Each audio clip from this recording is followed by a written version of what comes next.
നമസ്കാരം പ്രിയപ്പെട്ടവരെ, BM ന്യൂസിലേക്ക് സ്വാഗതം.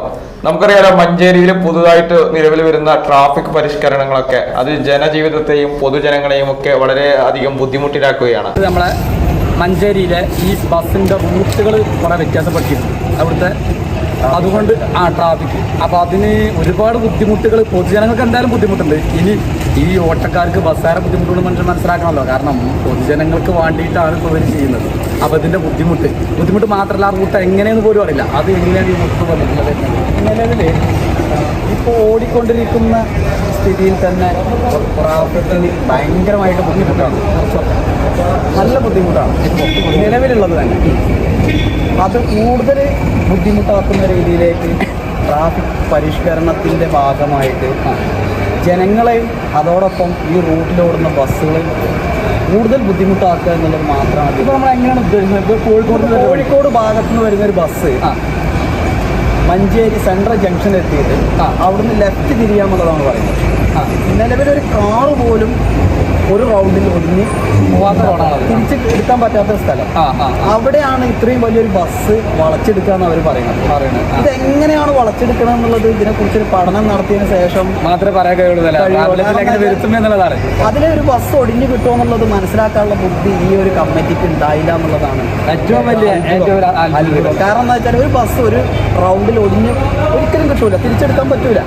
അത് കഴിഞ്ഞിട്ട് അവിടുന്ന് പിന്നെ ജസീല ജംഗ്ഷൻ റൈറ്റിലേക്ക് തിരിയാന്ന് പറയുന്നത്.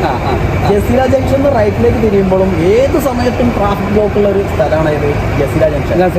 ഇത്രയും വാഹനങ്ങൾ വന്ന് അടിഞ്ഞു കൂടിക്കഴിഞ്ഞാൽ അവിടെ കൂടുതലത് ട്രാഫിക് ഉണ്ടാവുക എന്നല്ലാതെ ജാമാവുക എന്നല്ലാതെ ഇതിലൊരു വാഹനങ്ങളോ അല്ലെങ്കിൽ ജനങ്ങളോ സൗകര്യങ്ങളോ ഇവിടെ ഒന്നും പരിഗണിച്ചില്ല. ഇതോട് കൂടുതൽ റിസ്ക് തന്നെ വരും. കൂടുതൽ റിസ്ക് കാരണം ഒരുപാട് ദൂരെയാണെങ്കിലും മഞ്ചേരിയാണ് ഏറ്റവും വലിയൊരു ടൗൺ.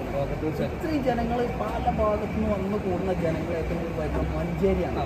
ഈ മഞ്ചേരി നഗരത്തിന് ട്രാഫിക് പരിഷ്കരണം കൃത്യമായ പഠനം നടത്തി കഴിഞ്ഞാൽ അതൊരിക്കലും അത് സക്സസ് ആവുന്നതല്ല എന്ന് മനസ്സിലാക്കുന്ന ബുദ്ധി അവർക്ക് ഉണ്ടായില്ല. കാരണം അവരാർക്ക് വേണ്ടിയിട്ടാണ് ഇത് നടപ്പാക്കിയതെന്നുള്ളതാണ് ഇപ്പോൾ നമ്മൾ അത്ഭുതത്തോട് നോക്കിക്കാണുന്നത്. ഇതാർക്ക് വേണ്ടിയിട്ടാണ്? യാത്രക്കാരെ സൗകര്യം അല്ലെങ്കിൽ വാഹനങ്ങളെ ബുദ്ധിമുട്ടോ ഇതൊക്കെ കണക്കിലെടുത്തിട്ടാണെന്നുണ്ടെങ്കിൽ ബന്ധപ്പെട്ട ഡിപ്പാർട്ട്മെന്റിലുള്ള ആളുകളെ ക്ഷണിച്ചു വരുത്തി ചർച്ച നടത്തി അതിന്റെ ഭാഗമായിട്ടാണ് ഇത് നടപ്പാക്കുക. തന്നെ ബൈപ്പാസിന് ഒരു 6 മിനിറ്റോളം പിടിക്കും സ്റ്റാൻഡ് കയറാൻ. അപ്പോൾ ഇവിടെ പാസിങ്ങിൽ വാരം ഇപ്പം എൻ്റെ വണ്ടി 12:30 കയറിയിട്ട് 35 കൊണ്ട് പോകാറുണ്ട്. ഒരു കാരണവശാൽ ഇവിടെ 30-31 നമ്മൾ പിന്നീട് കച്ചേരിപ്പടിക്ക് എത്തായി വന്ന് മിനിമം 13 മിനിറ്റ് നമ്മൾ കരുതാം. ആ സമയത്ത് നമുക്ക് ആ സ്ഥാനത്തേക്ക് എത്താൻ കഴിയും. നമ്മളെ ട്രിപ്പുകൾ കട്ടാവും. പിന്നെ തമ്മിൽ ബസ് പണിക്കാൻ തന്നെ തമ്മിൽ വരുന്നത്. കാരണം ഇത് രാവിലത്തിൽ ഒരു കാരണവശാലും നടക്കാൻ വളരെ കുറവാണ്. കാരണം അമ്മാര് തിരക്കാണ് ഇപ്പം. ഇനി വൺ വേ ആയി കഴിഞ്ഞ് കഴിഞ്ഞാൽ അതിലും വലിയ പ്രശ്നങ്ങൾ ബുദ്ധിമുട്ടാണ്. പിന്നെ യാത്രക്കാരുടെ പ്രശ്നങ്ങൾ, യാത്രക്കാരോട് കച്ചറ ഉണ്ടാക്കുക, അവർ കൂടി നമ്മളാണ് ഇത് ഉണ്ടാക്കുക എന്നല്ലാണ് യാത്രക്കാർ.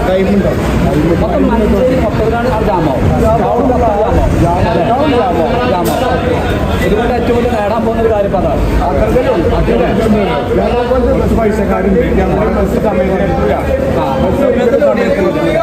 പിന്നെ മാത്രമേ പൊതുജനങ്ങളെ നിൽക്കാന്നോ എവിടുന്ന ബസ്സിന് കയറാനോ ഒരു ഐഡിയ ഈ കാര്യത്തിൽ